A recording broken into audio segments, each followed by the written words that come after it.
네, 오늘 함께 나누실 하나님 말씀은 구약성경 사무엘하 14장 1절부터 11절에 있는 말씀을 함께 나누도록 하겠습니다. 구약성경 사무엘하 14장 1절부터 11절까지입니다. 저희들 계속 하던 방식대로 한 절씩 교독해서 읽겠습니다. 제가 먼저 읽고 여러분들 읽으시고 마지막 11절은 함께 읽도록 하겠습니다. 스루야의 아들 요압이 왕의 마음이 압살롬에게로 향하는 줄 알고 드보아의 사람을 보내 거기서 지혜로운 여인 하나를 데려다가 그에게 이르되 청하건대 너는 상주가 된 것처럼 상복을 입고 기름을 바르지 말고 죽은 사람을 위하여 오래 슬퍼하는 여인같이 하고 왕께 들어가서 그에게 이러이러하게 말하라고 요압이 그의 입에 할 말을 넣어주니라. 드보아의 여인이 왕께 아뢰되 얼굴을 땅에 들고 엎드려 이르되 왕이여 도우소서 하니 왕이 그에게 이르되 무슨 일이냐 하니라. 대답하되 나는 진정으로 과부니이다. 남편은 죽고 없으므로 한 아이가 다른 아이를 쳐 죽인지라. 온 족속이 일어나서 당신의 여종 나를 핍박하여 말하기를 그의 동생을 쳐 죽인 자를 내놓으라. 우리가 그의 동생 죽인 자를 갚아 그를 죽여 상속자 될 것까지 끊겠노라 하오니 그러한즉 그들이 내게 남아있는 숫보를 꺼서 내 남편의 이름과 씨를 세상에 남겨두지 아니하겠나이다 하니 왕이 여인에게 이르되 내 집으로 가라. 내가 너를 위하여 명령을 내리리라 하는지라. 드보아 여인이 왕께 아뢰되 내 주 왕이여 그 죄는 나와 내 아버지의 집으로 돌릴 것이니 왕과 왕위는 허물이 없으리이다. 왕이 이르되 누구든지 내게 말하는 자를 내게로 데려오라. 그가 다시는 너를 건드리지도 못하리라 하니라. 11절 함께 읽겠습니다. 여인이 이르되 청하건대 왕은 왕의 하나님 여호와를 기억하사 원수 갚는 자가 더 죽이지 못하게 하옵소서. 내 아들을 죽일까 두렵나이다 하니 왕이 이르되 여호와께서 살아계심을 두고 맹세하노니 내 아들의 머리카락 하나도 땅에 떨어지지 아니하리라 하니라. 네, 반갑습니다. 오늘은 영상이 준비가 안 돼서 이렇게 음성으로 또 여러분들에게 제공을 해드리겠습니다. 가족이라고 하는 것을 생각을 해보면 좀 뭐라고 할까요? 참 심오하다는 생각을 하게 됩니다. 전혀 다른 남녀가 성별만 다른 게 아니고 어떤 경우는 성격도 정반대인데 만나서 가정을 이루고 자녀를 낳고 그렇게 한 공동체가 돼서 살아간다고 하는 것이 정말 심오한 것 같습니다. 일례로 저랑 와이프가 정말 성격적으로 정반대입니다. MBTI 검사를 해보면 네 가지 영역이 다 각각 다릅니다. 근데 이제 이렇게 전혀 다른데도 가족이 되면 또 이 가족 간에는 구성원들을 이어주는 끈끈한 사랑, 애정, 그리고 끈 같은 것이 있습니다. 언젠가 한번 이런 유머를 본 적이 있습니다. 우리 오빠가 남자친구였으면 좋겠다. 처음에 이 첫 문장을 읽었을 때 참 대단하다고 느꼈습니다. 남매가 얼마나 사이가 좋으면 여동생이 저럴까, 참 좋은 오빠인가 보다. 그런데 바로 그 다음 문장에서 아주 극적인 반전이 있었습니다. 우리 오빠가 남친이었으면 좋겠다. 왜? 차버리게. 남자친구면 차라리 남남이면 차버리고 헤어지려고. 그러니까 이게 무슨 말이냐? 반대로 말하면 오빠니까, 가족이니까 차버릴 수도 없고 안 볼 수도 없고 그렇다는 말이지요.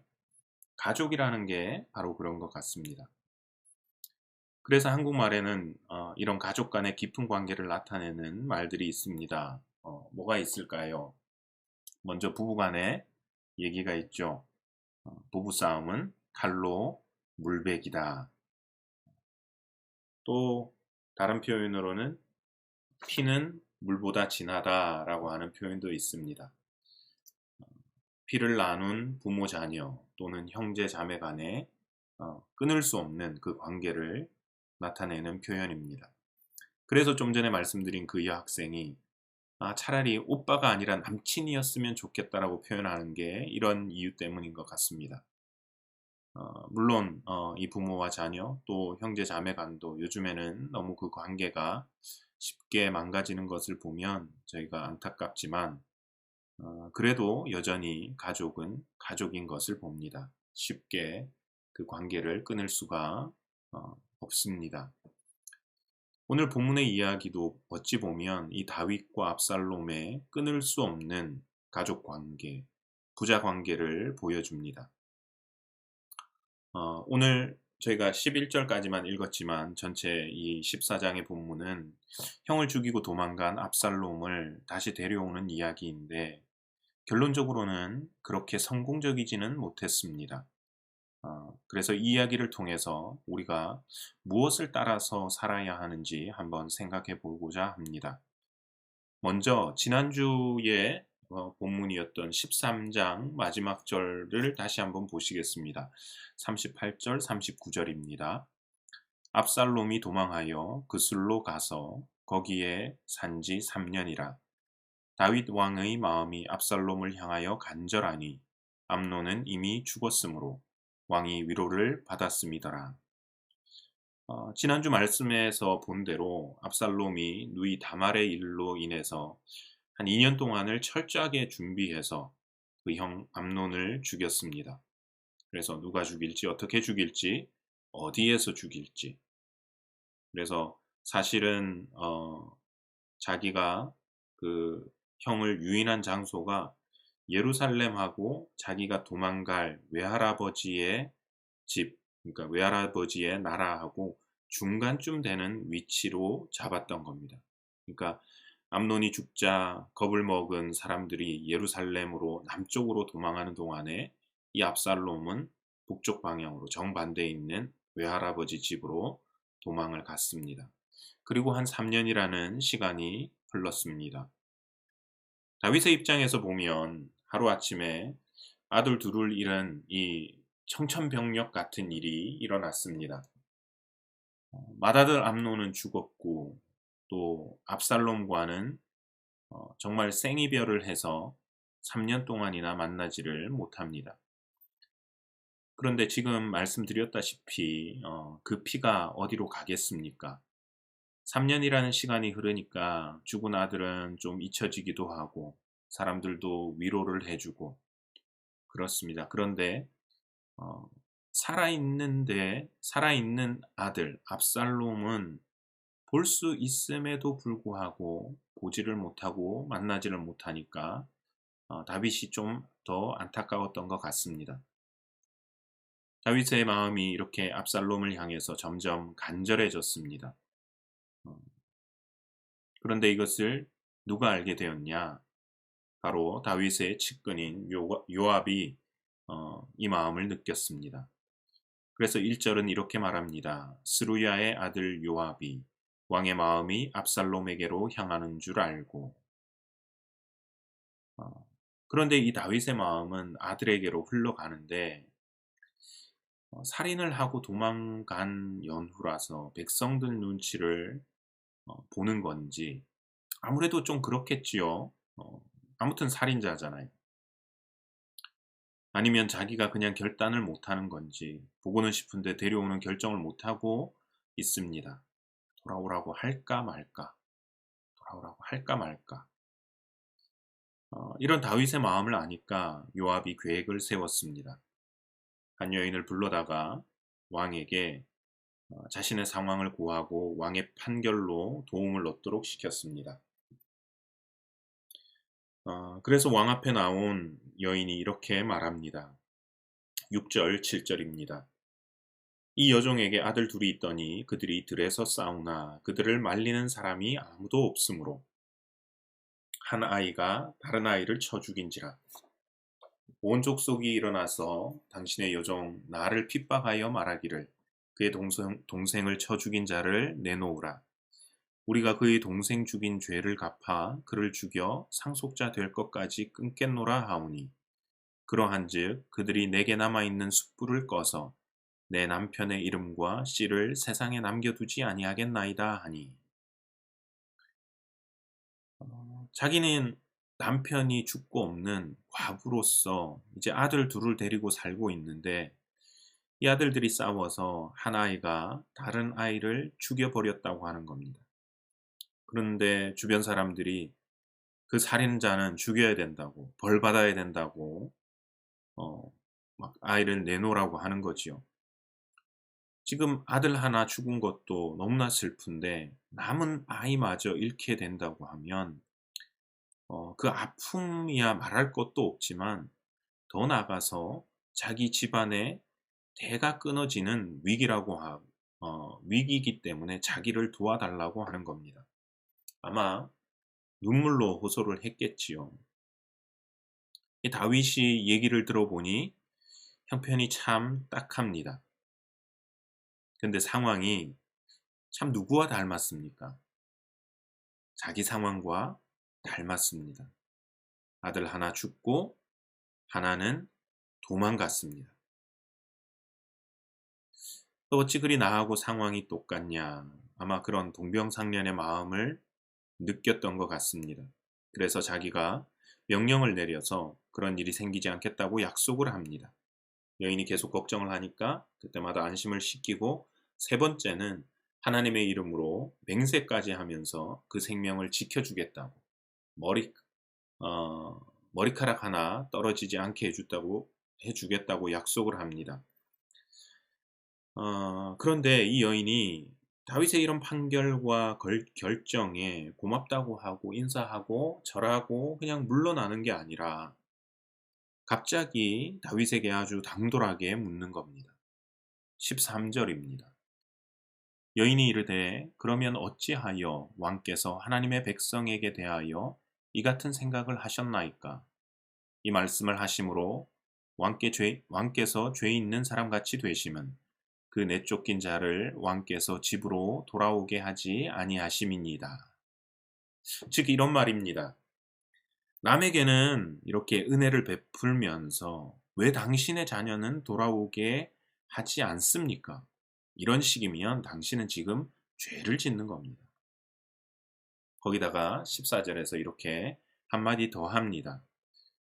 우리는 필경 죽으리니 땅에 쏟아진 물을 다시 담지 못함 같을 것이오나 하나님은 생명을 빼앗지 아니하시고 방책을 베푸사 내쫓긴 자가 하나님께 버린 자가 되지 아니하게 하시나이다. 땅에 쏟아진 물을 다시 담지 못한다고 하는 말은 죽은 암논을 빗댄 말입니다. 그리고 하나님은 내쫓긴 자가 버린 자가 되지 않게 하신다고 하는 것은 압살롬을 향해서 하는 말이고요. 그러니까 죽은 생명을 다시 되돌릴 수는 없으니까 그만 잊고 암논은 잊어버리고 이제 압살롬은 이제 데려오십시오 하는 말을 이렇게 한 겁니다. 그러니까 다윗이 마음에 이 모든 일을 이 여인이 이렇게 할 리는 없을 것 같고 그 말을 한 사람이 요압인 줄을 물어서 알고는 그를 불러서 압살롬을 데려오도록 시킵니다. 21절입니다. 왕이 요압에게 이르되 내가 이 일을 허락하였으니 가서 청년 압살롬을 데려오라 하니라. 한편으로 보면 다윗은 이 요압이 고마웠을는지 모릅니다. 살인자이지만 아들이기에 가족이기에 보고 싶었고 또 곁에 두고 싶은데 주변의 시선 혹은 율법 때문에 못 데리고 오는 것을 이 요압이 데려오도록 해준 겁니다. 즉 자기 마음에 하고 싶은 것을 하도록 해줬다는 거지요. 그런데 문제가 생겼습니다. 압살롬을 데려왔는데 이상한 일이 발생을 했습니다. 24절입니다. 왕이 이르되 그를 그의 집으로 물러가게 하여 내 얼굴을 볼 수 없게 하라 하매 압살롬이 자기 집으로 돌아가고 왕의 얼굴을 보지 못하니라. 또 28절입니다. 압살롬이 이태 동안 2년 동안 예루살렘에 있으되 왕의 얼굴을 보지 못하였으므로 다윗이 그 마음에 원하던 대로 아들 압살롬을 데려왔습니다. 3년 만에 도망간 지 3년이 됐잖아요. 3년 만에 보는 거니까 성경에 나오는 표현대로 한다면 마치 야곱과 에서가 목을 어금 맡겨서 우는 것처럼 울고 기뻐해야 될 법한데 다윗은 안 만나줍니다. 얼마 동안 안 만나주냐면 2년 동안이나 안 만납니다. 아니, 아버지가 지금 불러서 예루살렘으로 돌아왔는데 아버지가 안 만나주는 거예요. 그러니까 도망간 기간 3년, 다시 예루살렘에서 2년, 5년간 부자가 만나지를 못합니다. 왜 그럴까요? 어떤 학자들은 보니까 이렇게 설명을 했더라고요. 다윗이 13장 그 끝에 나온 다윗이 아들 보기를 원했다라고 하는 그것을 사랑의 마음으로 보기를 원했다라는 것이 아니라 그 암논을 죽인 것에 대한 벌을 위해서 이 뒤쫓고 싶었다라는 해석을 합니다. 그렇게 보면 여인이 다윗을 이제 압살롬을 데려오자고 다윗을 설득하는 이 장면하고도 어느 정도 맞아 들어가고 또 지금 서로 얼굴을 안 보는 것도 맞다는 거죠. 근데 이렇게 보면 어떤 문제가 생기냐면 이건 또 나중에 압살롬이 반역을 한 다음에 도망갈 때 다윗이 사람들에게 이 소년 압살롬에게 잘해주라고 죽이지 말라고 하는 그 부탁의 말, 그리고 압살롬이 죽었을 때 내 아들 압살롬아 압살롬아 내 아들아 이러고 엉엉 우는 것하고 맞지가 않습니다.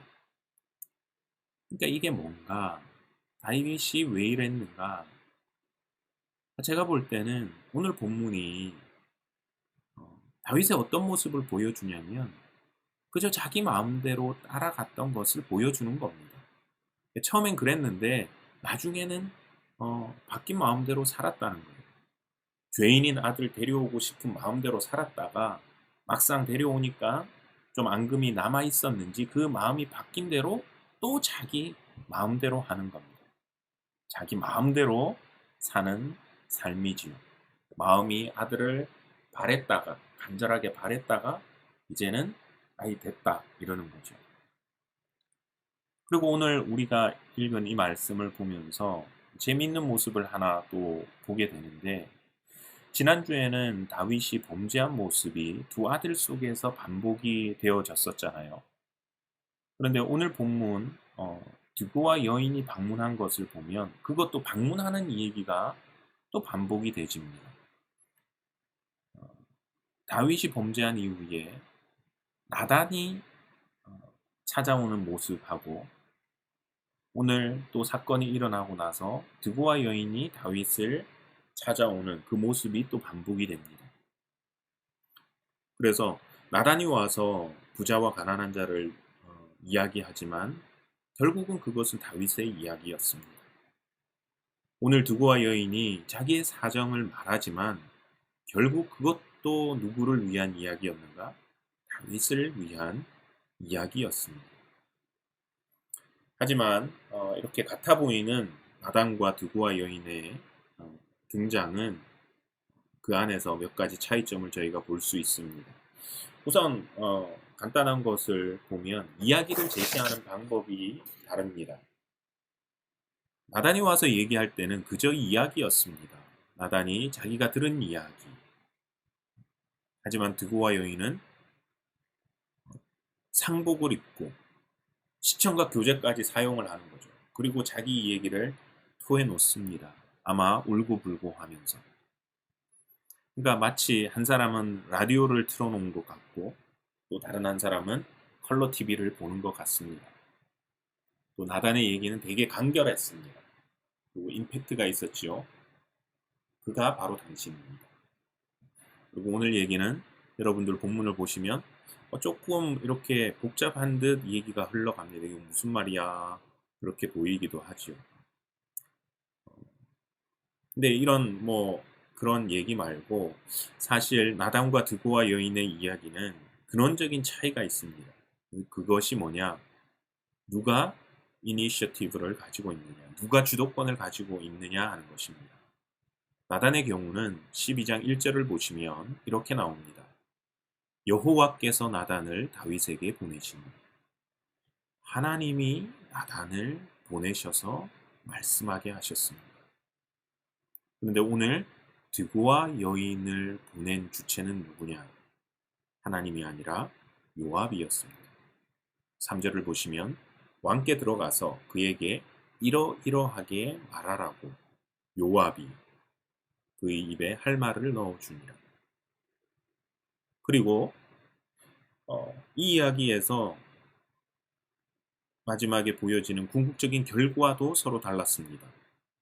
나단의 이야기는 다윗으로 하여금 가난한 자를 편들게 해서 자기를 돌아보고 결국은 다윗으로 회개하게 만들었습니다. 하지만 이 드고와 여인의 이야기는 그가 상복을 입고 나와서 직접 눈물을 흘리고 이야기를 해서 압살롬을 데려오는 것까지는 성공했습니다. 성공하는 것 같았습니다. 하지만 그 결과는 목적했던 아들과의 관계 회복이 아니었습니다. 3년간의 이별에다 다시 2년간의 단절이 더해졌습니다. 관계의 회복이 아니라 관계의 단절이 이어졌습니다. 누가 이니셔티브를 가지고 일을 하느냐에 따라서 그 결과는 이렇게 달라지는 것을 봅니다. 비록 요압이 나단이 그렇게 했던 것처럼 비슷하게 카피해서 꾸미고 일을 진행했을런지 몰라도 그것은 하나님이 행하셨던 일의 그 결과마저도 똑같이 가져올 수는 없었습니다. 왜냐하면 하나님은 나단을 보내셔서 다윗의 마음을 바꾸려고 하셨지만 그렇잖아요. 다윗이 잘못 먹은 그 마음을 바꾸려고 하셨지만 요압은 자기가 일을 꾸며서 다윗이 가진 그 마음대로 할 수 있게끔 해줬다는 겁니다. 하나님은 우리의 마음을 바꾸려고 하지만 사람이 하는 일은 우리한테 그냥 그저 잘 보이려고 우리 마음에 들게 해준다는 거지요. 오늘 이 이야기를 통해서 한번 생각해 보고자 하는 것은 우리는 무엇을 따라 살 것인가 하는 것입니다. 우리 마음대로, 내 마음 가는 대로 살 것인가? 아니면 하나님 따라 살 것인가? 세상은 흔히 쉽게 이렇게 말합니다. 마음 가는 대로 살라고, 편하게 살라고. 스티브 잡스가 언젠가 대학 졸업식에서 이런 얘기를 했답니다. Follow your hearts. 이 마음을 따라가라고, 마음대로 살려고. 물론 일상생활에서야 하고 싶은 잡을 찾고 먹고 싶은 거 먹고 내 마음대로 마음 가는 대로 사는 것이죠. 일반적인 경우에. 근데 만일 뭔가 문제가 있을 때, 뭔가 중요한 일이 있을 때 뭐가 맞는지는 우리가 한번 살펴봐야 될 것입니다. 애들 영화 중에 프로즌이라고 하는 영화가 있는데 거기 주제가가 되게 유명합니다. 근데 어느 분이 그러시더라고요. 자기는 그 영화 주제가를 듣고 애들한테 그 영화 못 보겠다고. 왜냐하면 가사 중에 이런 게 나옵니다. No right, no wrong, no rules for me, I am free. 자기에게는 옳은 것도 없고 틀린 것도 없고 법도 없고 나는 자유다. 어린애들한테 노래로서 벌써 이런 가치관을 심어주면 안 된다. 좀 너무한 것 아닌가 하면서도 또 일면에는 그럴 법도 하겠다 하는 생각을 해봅니다. 우리가 중요한 문제나 이슈가 있을 때 마음대로 살면은 안 되는 것이겠지요. 오늘 다윗이 보여주는 모습은 자기 마음대로 그저 마음 가는 대로 행하는 모습입니다. 그 마음에 죄인된 아들이 보고 싶다고 고민하니까 회개할 기회도 주지 아니하고 요압이 데려오고 또 아들을 데려다 놓으니까 그래 이제 왔으면 됐고 뭐 내가 직접 볼 건 아니고 이러면서 또 압살롬을 챙기지 않고 자기 마음대로 합니다. 아니 그러면 아들 보고 싶은 마음도 눌러야 되냐? 그게 잘못된 거냐? 제가 그걸 말씀드리는 것이 아니라 제 요지는 그렇게 내 마음대로만 살 때에 일어날 수 있는 문제를 다윗이 오늘 보여주고 있다라고 하는 것입니다. 마음이 얼마나 잘 변합니까? 그래서 우리는 이야기합니다. 조변석계의 마음이라고. 아침의 마음과 저녁의 마음이 다릅니다. 또 들어갈 때와 나올 때 마음 다르다라고 하잖아요. 10길 물속은 알아도 한 길 사람 속 모른다고 이야기합니다. 심지어는 한국 사람들은 노래까지 만들어서 부릅니다. 내가 또 왜 이런지 몰라. 모르겠대요. 자기가 왜 그런지.